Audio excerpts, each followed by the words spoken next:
Well, here we go again with yet another significant disruption. Most of us are all familiar by now by the deadline of December 8th, which is the federal vaccine mandate on federal projects. In today's episode, I'm going to introduce you to an expert that I'm excited to get in front of you. We're going to talk about three things. One, what are the 5 things that's critical for you as a leader to know about the mandate itself? Number 2, possible repercussions. And then thirdly, maybe most importantly, is how to make the right decision for your team. I'm Dwayne Abels, founder and president of Pioneer IQ. Welcome to the Pioneer Podcast. We're in a series that we're referring to as 2021, the year of transition.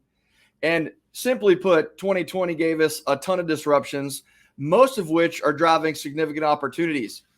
The year of 2021, everyone's trying to figure out how to redevelop their plans, redeploy their teams, because we believe that in 2022, it's go time. In this particular episode, we're going to tackle yet another tough subject, and hopefully from this, you're able to capture a couple of key things that'll help you develop your leaders, scale your business, and better serve your communities.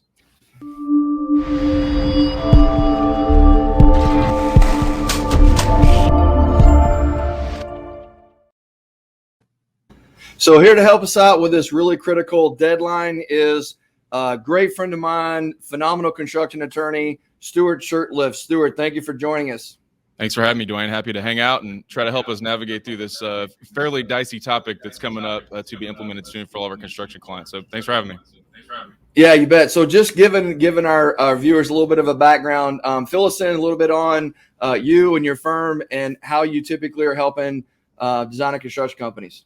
Yeah, for sure. So I've been practicing construction law in the Dallas-Fort Worth area, largely through Texas since 2004. I've been at a construction law firm that practices exclusively in that area since that time. I'm presently at a law firm called Picard & Abramson. It's been in business for about 43 years, plus or minus a year or so.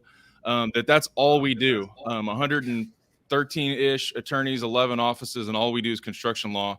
And that ranges from anything from disputes, resolution, litigation, to all the nuances that affect, touch, and concern our contractor clients, employment law, contracts, corporate governance, all those sorts of things, which leads us to all of the stuff that's related to COVID. And our COVID task force, we've been just jumping in with clients ever since March of 20 to help figure out and navigate through what has just been a complete disastrous landmine of new issues popping up every day. So that's who we are, and that's what we've been doing to help over the last 18, 20 months. Yeah, well, I certainly appreciate having you on. Just to give the audience a little bit of a background, Stuart also has a phenomenal podcast called 1720, and quite frankly, I was on it a few months ago. Was helping you out with a few things that your audience is experiencing, specifically around developing leaders and overcoming some of the challenges that they're dealing with employees and customers in order to build their teams. And now you're coming on here and helping us out. A lot of our clients, like literally last Friday, I had 4 CEOs of national construction companies calling us with, "Hey, we're not sure what to do. What are your recommendations? What do we really need to know?" And quite frankly, I love helping our clients make decisions, but this is causing me to reach out and need some interpretation from you, because I'm certainly not the expert at legal. And where I'd like to start, if we could, is can you help just give a general overview of the mandate and specifically how it defines federal projects? Yeah, for sure. And this issue has been percolating or just hanging out for some time. I think when we first got wind of its implementation back a few months ago, everybody thought, well, that's probably going to change before it gets implemented. And it's sort of been dormant. No one's really been paying too much attention to it, but it is on the horizon. In broad strokes, what we're talking about here is a federal vaccine mandate. And oftentimes when we say that, people think, oh, you're talking about how if you have more than 100 employees, No, that's not what we're talking about. That's a different mandate that's derivative of some OSHA guidelines. And I can draw some distinctions between that. What we're talking about in terms of a December 8 implementation deadline is a guidance that has been promulgated by an executive order that says, basically says by December the 8th, 2021, if you're working on a covered contract, and we can talk about what that means, then you need to have all of your employees need to be vaccinated. Now, I've tossed a large sweeping sort of approach to that here. There are a lot of nuances. There are a lot of things we don't know. There are a lot of issues we're wrestling with. But in broad strokes, that was what we're talking about. If you're working on a federal project by December the 8th, you're going to need to have a vaccination policy in place. And we can work through some of the top 5 on what that means and how to do it. But that's in broad strokes what we're talking about. Got it. Okay, awesome. So you mentioned covered contract. Talk to us a little bit about that. What's that referring to?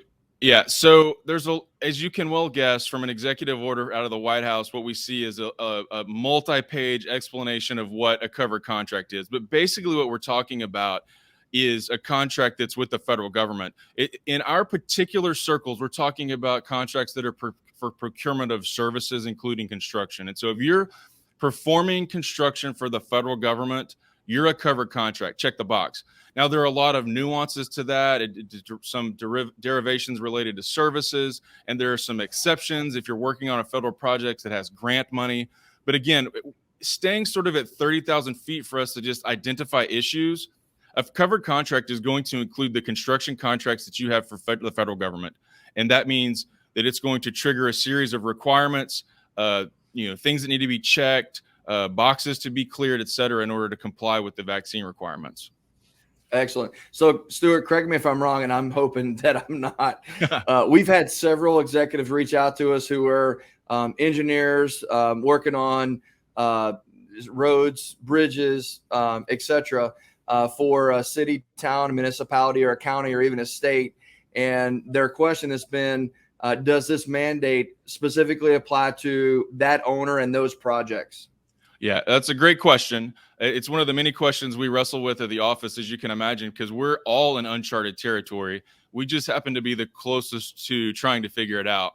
At this time, the guidance that the firm is giving out with respect to that is that those contracts are not governmental contracts. They're funded by the government. And so there's no language in the executive order or the guidance that followed that would say right now, yes, the answer is yes. Now, does that mean that's going to stay that way? Not necessarily. That could change. There could be a clarification. That could be the case. And another caveat is that the federal mandate, just because it doesn't apply to you or the project you're on, doesn't mean that owner, your Department of Transportation, for example, won't adopt that and put it into your contracts. And so you may, at this juncture, sit like in a gap between the mandate and sort of the status quo. But that doesn't mean that it's going to be like that forever. We may get a tweak to the EO and the guidance, and your entity, your municipality, may grab it and jam it into contracts and force it down that way as well. So short answer I should have started with is probably not, but still be wary. Even if you find yourself in that spot, still be alert to changes in the landscape in your municipality, in your areas, in your cities, because this could be trickling down as it gets implemented. Excellent. Thank you for that. Thanks for that clarification. Yeah. I'm going to quit answering some of those questions and defer to you. There you go. Much better when you say those.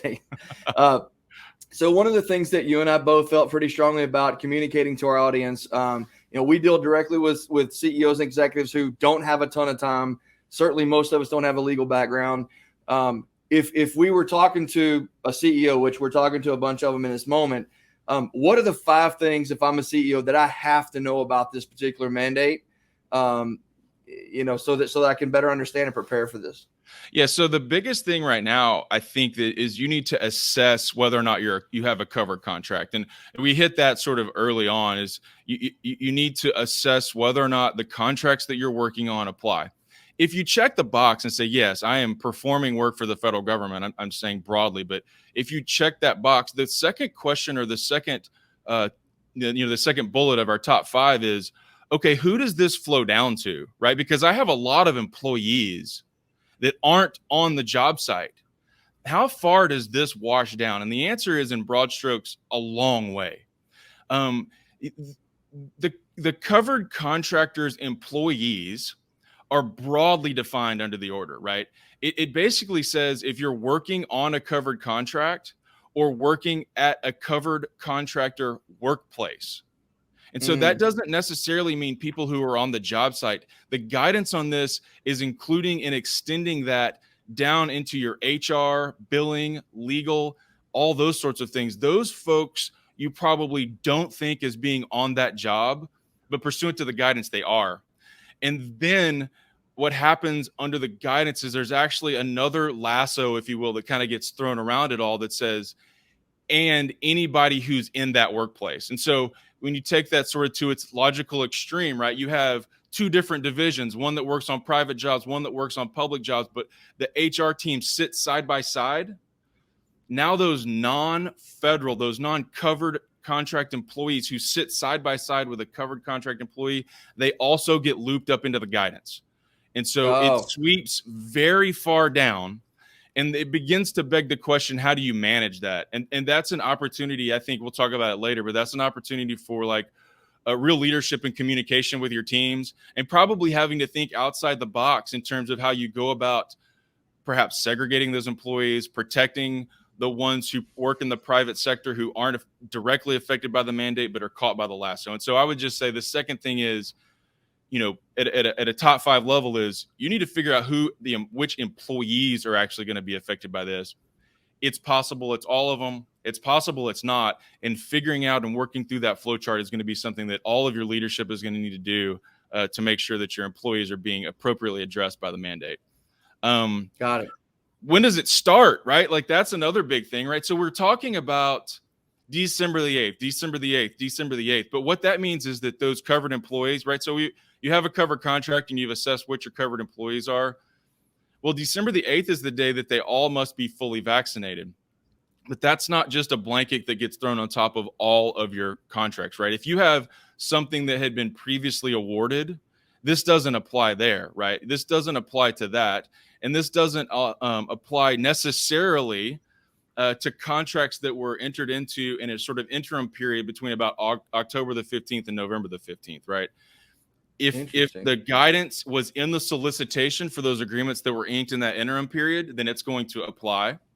And then you have contracts that are entered into after that period in which all of the guidance will apply. So you sort of have 3 different buckets of, well, when does the mandate start? In summary, if it's an old contract, then you get to just keep working on it. If it's an interim contract, you're going to have to read your guidance that was in the bid documents and whatnot. And if it's a new contract, it's going to apply. But then even still, the rule says fully vaccinated by December the 15th. And if you've checked the news at all, you followed like vaccine policies and whatnot, you know that means 2 weeks after your last dose. So if you have employees that you're going to begin to need to implement a vaccine protocol for, you can't wait until December the 8th. You need to start thinking about it now and rolling out a communication scheme and a timing plan so that you can go get the doses in advance so that you are fully vaccinated by the deadline. And I did a little bit of math. I'm not sure I did it exactly right, but generally we're talking about October the 27th would be like your last day to receive the first shot of the Moderna vaccine. Around November the 3rd would be the last day to receive the first shot of the Pfizer vaccine. And then around November the 24th is going to be the last day you could have received the Johnson & Johnson vaccine. And those timelines obviously cascade towards checking the box for fully vaccinated employees by December the 8th. Again, you're tracking with me as to why that's important, right? Because you have to back into getting it done. Yeah, that's actually a really interesting fact that you're throwing out to us. Very helpful. Putting the contracts into 3 different buckets and realizing that this primarily applies to all new contracts that'll be issued by the federal government for procurement, correct? Yes, that's right. That's right. Okay, I think we're on 3 or 4. I kind of lost track. We're just throwing stuff out here. But the other thing is you have to implement the vaccine requirement, but you're also going to have to designate an employee that's responsible for overseeing the safety protocols, right? So you're going to have to find that person in your office who's going to check vaccination status in order to record all the ideas, record all the information, make sure that you're compliant, and the executive order and the following guidance actually require that person be designated. So you're going to have to go find someone who's going to have to collect vaccine cards, look at documentation, et cetera. And there's a long list of what constitutes proof of vaccination, but it's not, I raise my hand and I promise that I've been vaccinated. You're going to have to see something more in order to comply with the guidelines. Actual card, note from the hospital, some sort of medical public record. There's no self-attestation exception here that basically says, oh yeah, I promise I had it. You're going to have to prove it, which brings in a whole another, HR concern about privacy and employer medical records, et cetera, that you're going to have to make sure you're funneling all that into and keeping the records separate from their employment records, et cetera. So that's another, hey, make sure you're designating a person. That's sort of the fourth point. And then the fifth sort of real high level point I want to make is that this is, again, distinguished from the OSHA guidelines. This is different. OSHA guidelines will hit the rules were sent up to the White House. We expect to get final rules out into the end of the month. That's for federally governed programs. State governed programs probably Jan 1 before the OSHA stuff goes into full effect. And that's not what I'm talking about, because under those guidelines, you actually have a testing exception, right? You either have to be vaccinated or you have to submit to weekly testing. That does not here. That is not in the federal mandate. There is no testing exception. There are some exceptions, and we think about these in terms of like regular ADA accommodation exceptions. You can either have a medical excuse, like I cannot get the vaccine because of, right? Or you have some well-founded religious exception. And I won't, it exceeds the moments that we have to talk about that to kind of get down into the nuances of how you assess that and suss through whether or not it's an actual religious exemption. But those two things still apply here. If you have a medical exemption and your doctor fears that getting the vaccine will cause, significant medical harm to you, then there are exceptions. But again, I'm just trying to distinguish between OSHA guidelines that will apply to the over 100 employers and the federal mandate, which does not have that exception. And I think that kind of gets us sort of 5 big topics, but you may have other things I've missed. I'd be happy to kind of take some stuff off the fly and see if there's ideas that you've hearing that I can answer for your folks. Yeah, no, it's fantastic. So, what are some of the questions that you're getting from some of your contractor clients? You brought up a point there that I have not had anyone bring up yet, the whole religious and medical concerns on why they shouldn't get or can't get the vaccine. Has that come up a few times for y'all? We've actually haven't seen it. I mean, we've seen it in chatter. We've seen it theoretically, but we haven't had yet, at least not in any circle that I'm aware of at the firm, had to like walk alongside a client who is battling with that internally. It's not unprecedented territory. And if you have those concerns, then the employer will work to try to make an accommodation in that situation. The reasonable accommodation may be, look, medically you can't get vaccinated, so we're going to pull you out. I'm just theorizing here, but we're going to pull you out of the workforce, and you're going to need to work from home so that your unvaccinated status doesn't come to the covered workplace. There are probably a lot of different ways to do it. I'm just kind of thinking off the top of my head how you would make that accommodation. But again, we haven't had to actually walk a client through that just yet, though it will start. Once the communication comes out from executives in terms of like how corporately our clients are beginning to apply this, those issues will start bubbling up then pretty quickly. You just brought up an interesting point. So you mentioned covered workplace. So if someone's working remotely, are they excluded from the covered workplace in the mandate? So if you're working remotely on a covered contract, you're not excluded. So if your HR person is the HR person that's sort of assigned to this project, but she's at home all the time, she's still sucked into the mandate. Now, if that HR person is on a different project, they're in a different business unit, they're not working on covered contracts, and they work from home all the time, they're not, the mandate doesn't apply to them. So just to clarify on that point, if you're anyone at all in an organization who touches a federal project at all, has to be vaccinated. If you're in an organization that does federal projects, but you're not on those federal projects, nor does anything you do touch those projects, you're excluded, correct? If you work in a different location, if you're on a different project, a non-federal project, but you work or you office in a cube next to someone who is on a federal project, that mandate lassos you in too, because the covered contract then extends to individuals who are in a covered workplace. So if I sit in a cubicle next to someone who is on a covered contract, but I'm not, I still have to be vaccinated to protect that person, to protect the job. And all of to comply with all the federal guidelines. Complicated, right? It is. I mean, as if construction's not complicated enough. I mean, what our industry does is extremely complicated, not simple. A lot of risk always on the table, and this just makes it, a little slightly more complicated. But the heroes in the industry, I guarantee, will overcome that. All right, so I got a couple of tough questions. Okay. I've had people reach out that I don't have answers with questions I don't have answers to. One of them is, hey, what's the repercussion? What happens if we just ignore this policy and move on with our projects? Is there any known repercussion at this point? Yeah, I mean, presently there's no guidance on what the repercussions are going to be, right? There's no here's a fine for every instance or whatever, like you see in the OSHA guidelines that are coming out. Now, the fines that are expected to be codified in the OSHA guidance, those are big numbers and they're per employee occurrences. And so I would suggest that this federal mandate, although we don't have great guidance on it at this juncture, it's not something that you're going to want to mess around with. The federal government is going to step in and slap your hand, either in terms of an enormous fine or just defaulting you from the project. And again, I don't know that any of those repercussions are actually going to happen because we don't know what's going to happen yet. But I do get the sense that this is not something to trifle around with. Like if you ignore it, you're going to get your hand slapped by the federal government. It's just a matter of how hard and when, but it will happen. Wow. So the other question that I've been getting here recently is, is this going to go away or will it be postponed? And I have no answer for that. What are your thoughts? And I don't have any answer for that either.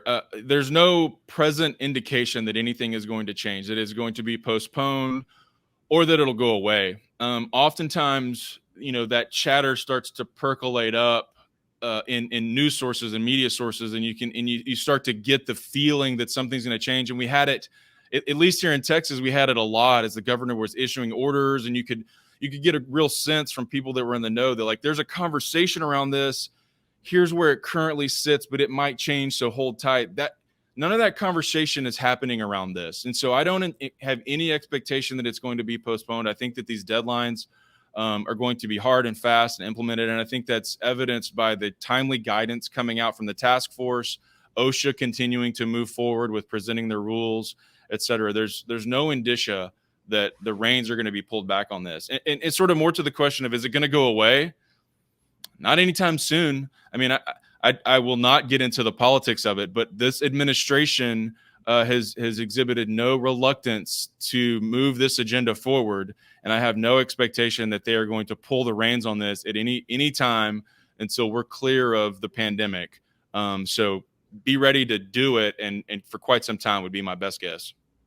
Excellent, thank you. So much clarity there. I appreciate your ability to articulate some of these really complicated issues. One of the things that I wanted to finish up the PioneerCast with is the realization that we've been talking a whole lot about things that we need to know. And frankly, a lot of this is just another major disruption. Not saying it's not needed or needed, but again, it's another major disruption that our design and construction leaders are having to deal with. I'd like to just point out for a few minutes that this actually is driving some pretty significant opportunity if you're looking at it from the perspective or from the lenses of what's the potential of this problem? What's the potential, the greater good that can come from this problem? And the reality is, which not many people are talking about, is that right now, more so than ever, our industry is in a place where we are extremely short on labor, on people to show up to do jobs. We're short on people in management positions. We're short on executives. And one of the things that's beginning to happen, which we've already been taking calls on and helping companies with, is people are literally walking away from organizations who are going to enforce this. You're going to see really solid talent, really good people take a stand and not want to get vaccinated. And they're going to look for another organization that aligns with them and what they believe in and what they see, how they see the world. And they're going to want to join that team. My urgency here for all leaders is to get proactive as soon as possible today on this particular opportunity. So there's three things, from my opinion, that are really critical for you to consider and should be doing. Number one, you have to make the right decision that's right for your organization. And in order to do that, this may sound a bit cliche, but in order to do that, you're going to have to dig down into What is it that you and your organization, the people in your organization, what is it that you actually believe? What are your beliefs about the subject, about health, about privacy, about liberty in some cases? Could be anything, but you have to make sure that you are defining that. And inside that definition, you're going to find your answer.